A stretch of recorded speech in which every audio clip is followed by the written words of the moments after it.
اعوذ باللہ من الشیطان الرجیم، بسم اللہ الرحمن الرحیم۔ معزز ناظرین کرام، السلام علیکم۔ امید ہے آپ لوگ خیر خیریت سے ہوں گے اور اس کوارنٹائن اور کرونا وائرس کے انوائرمنٹ میں اللہ تعالیٰ، میری دعا ہے کہ اللہ تعالیٰ ہم سب لوگوں کو اپنے حفظ و امان میں رکھے، اور جو لوگ اس میں مبتلا ہو چکے ہیں، اللہ تعالیٰ ان کو جلد صحت کاملہ عطا۔ تو آج کا ہمارا ٹاپک ہے کہ قرآن پاک کو پڑھتے وقت اس کا سمجھنا کیوں ضروری ہے۔ دوستو، ہمارا اکثر دوست یہ بارے میں کچھ تھوڑے سے تذبذب کا شکار ہیں کہ ہم نے زندگی کا اتنا بڑا پورشن تو قرآن پاک کو ناظرہ پڑھنے، اس کو تجوید کے ساتھ پڑھنے اور اس کی خوبصورت آواز میں تلاوت کرنے اور مختلف مراحل کے اوپر مختلف صورتوں کی ادائیگی کی تلاوت کرنے اور اس کو پڑھنے اور اس کے لیے اپنے سارے معاملات کو ریلیٹ کرنے میں ہم نے گزار دیا۔ تو اب آپ اس چیز پہ اتنا دھیان کیوں دے رہے ہیں کہ قرآن پاک کو جو ہے نا وہ سمجھ کے پڑھیے؟ تو آج ہم اس بات کو دو حوالوں سے دیکھیں گے کہ اس کو سمجھ کر پڑھنے کے بعد میں اللہ تعالیٰ کی طرف سے ہمیں کیا انسٹرکشنز ہیں، اور دوسرا یہ ہے کہ ہمیں اس کو اپنے معاشرے میں سوشلی اور کامن سینس کے حوالے سے بھی دیکھنا ہے کہ اس کو سمجھ کے پڑھنا کیوں ضروری ہے۔ ویسے تو ہم نے آج تک کوئی ایسا رسالہ، میگزین، اخبار، کوئی بینر، کوئی ایسی چیز ہم نے نہیں پڑھی یا ہم پڑھنا چاہتے ہیں جو اس کی ہمیں سمجھ نہ آتی، ماں سوائے اس کے کہ ہمیں جو اللہ تعالیٰ نے قرآن پاک نبی کریم صلی اللہ علیہ وسلم کے ذریعے ہمارے پاس بھیجا تاکہ ہم لوگ اس میں سے ہدایت حاصل کریں، اور ہمارے آخری نبی صلی اللہ علیہ وآلہ وسلم بھی اس کے مطابق ساری زندگی گزار کر گئے ہیں۔ بلکہ اللہ تعالیٰ نے قرآن میں فرمایا ہے کہ اے نبی، ان سے کہہ دو میں تو وہی کرتا ہوں جو مجھ پر وحی کی جاتی ہے۔ یعنی کہ نبی کریم صلی اللہ علیہ وسلم کی جو سنت مبارکہ ہے وہ بھی دراصل قرآن کے اوپر عمل ہے۔ تو ہمارے پاس دو ہی چیزیں حضور صلی اللہ علیہ وسلم چھوڑ کے گئے ہیں، ایک قرآن پاک اور دوسری سنت رسول۔ تو سنت رسول کے بارے میں بھی اللہ تعالیٰ نے یہ فرمایا ہے کہ دراصل نبی کریم صلی اللہ علیہ وسلم نے اپنی زندگی کا جو نمونہ پیش کیا ہے وہ قرآن کی تعلیمات کے مطابق کیا ہے۔ تو اب ہمیں نبی کریم صلی اللہ علیہ وسلم کی زندگی کے مطابق زندگی گزارنے کے لیے یہ بہت ہی اہم بات ہے کہ ہم بھی یہ سمجھیں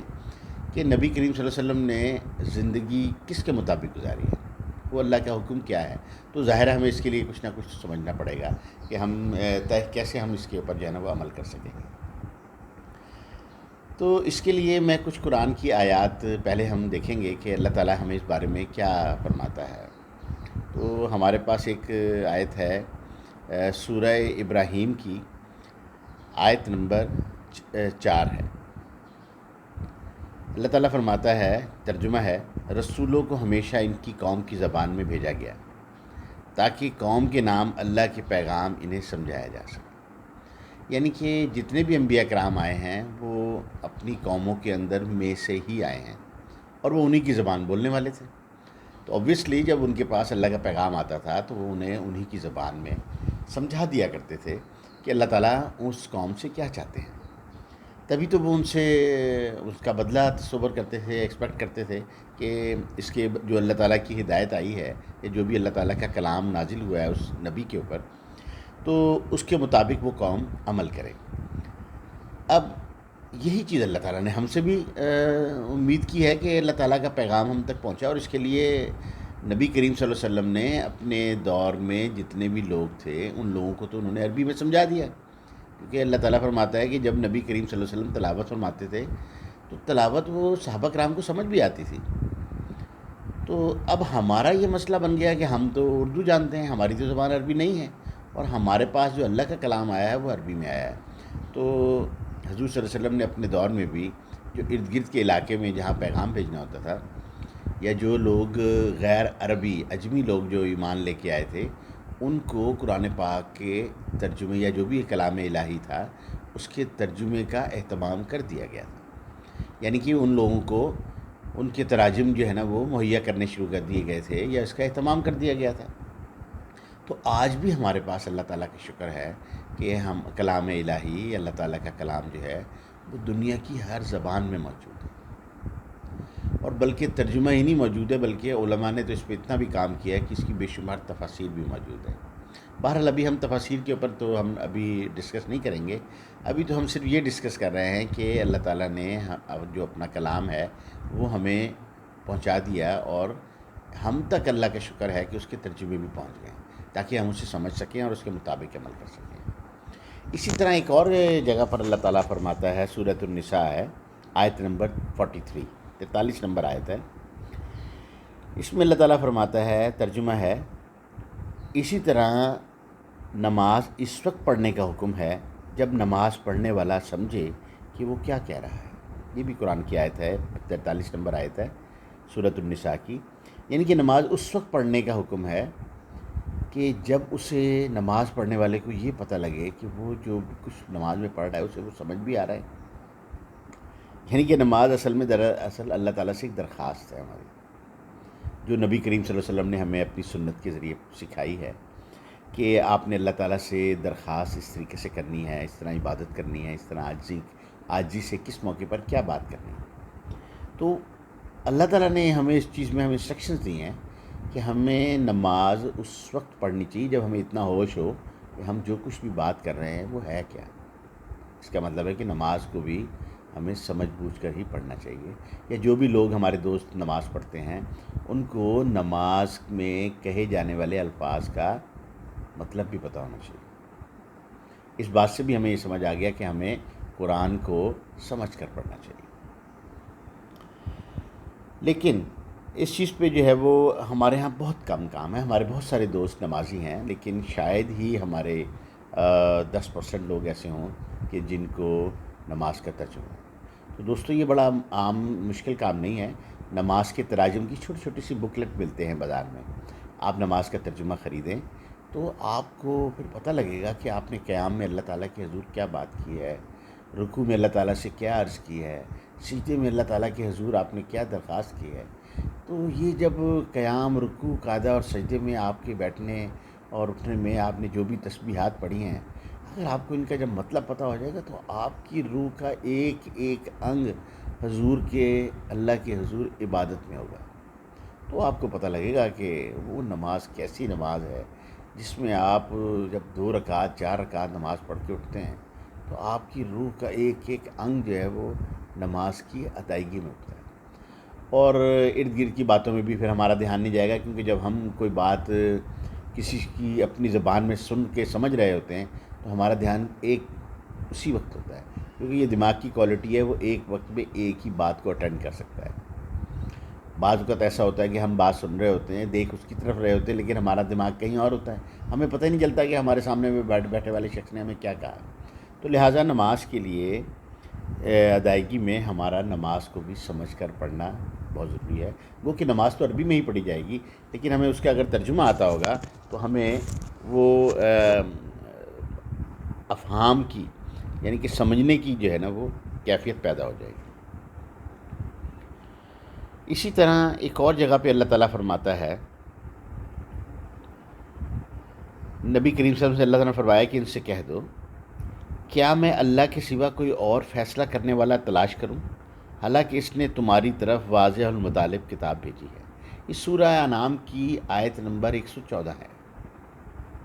سورت نمبر 6 ہے سورہ انعام، اس کی آیت نمبر 114 میں اللہ تعالیٰ فرماتے ہیں کہ اے نبی ان سے کہہ دو کہ کیا میں تمہارے لیے فیصلہ کرنے والے کوئی اور تلاش کروں، جبکہ تمہاری طرف بہت واضح مطلب والی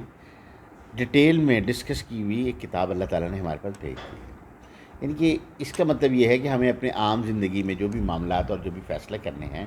تو اس کے لیے بھی ہمیں اللہ تعالیٰ کی واضح المطالب کتاب کو کنسلٹ کرنا چاہیے. کیونکہ اللہ تعالیٰ نے یہی فرمایا ہے کہ تمہیں، نبی کریم سے کہا ہے کہ ان سے کہو میں اب کیا تمہارے فیصلوں کے لیے کوئی اور رہنمائی، کوئی اور گائیڈ لائن دوں، جبکہ تمہارے پاس قرآن آ چکا ہے. تو لہٰذا ہمیں اپنے زندگی کے سارے معاملات کے لیے بھی قرآن ہی کو کنسلٹ کرنا چاہیے. اور یہ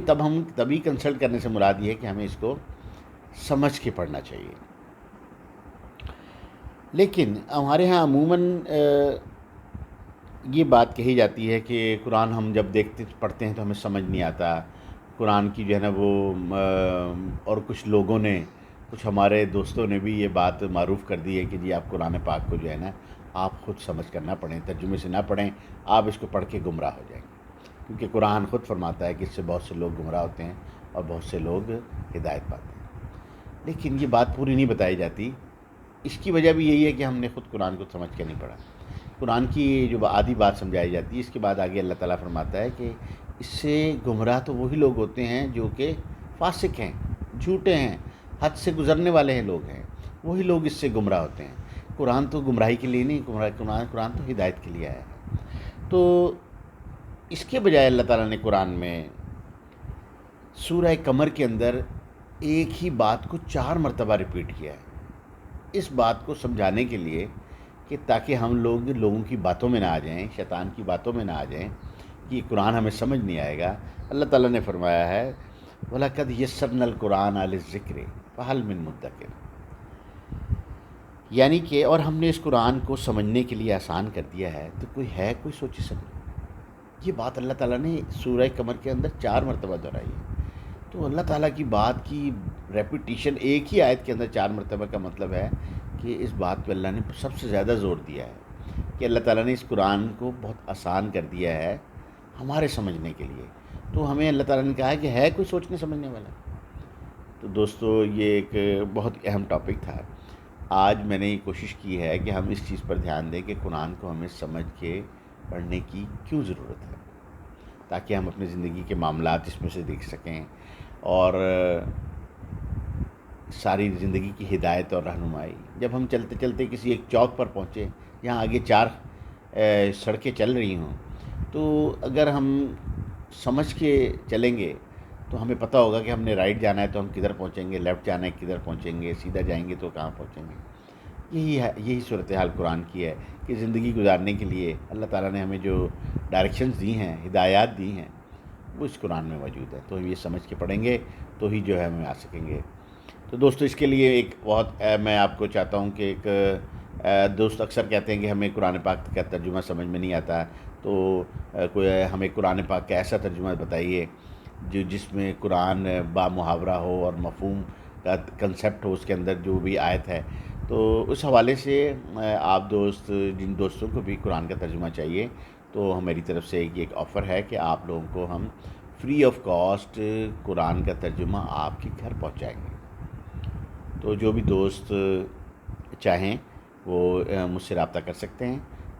ویسے بھی میرا جو لنک ہے اس پہ یوٹیوب پہ ریاض الرحیم کے نام سے، اس پہ آپ جا کے یوٹیوب پہ بھی یہ سرچ کر سکتے ہیں،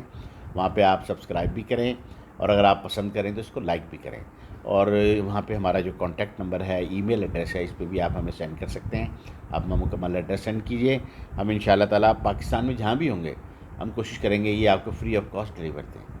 تاکہ آپ قرآن پاک سے اگر شغف اور لگن کریں تو یہ آپ کے لیے آسانی بھی ہو۔ تو میں آپ سے دعاؤں کا بھی طلبگار ہوں، اور ہماری دعا کیجیے اللہ تعالیٰ کہ اس کام میں ہماری رہنمائی فرمائے اور ہماری مدد فرمائے، اور ہم سب لوگ، آپ سب لوگ دوست اس کا حصہ بنیں۔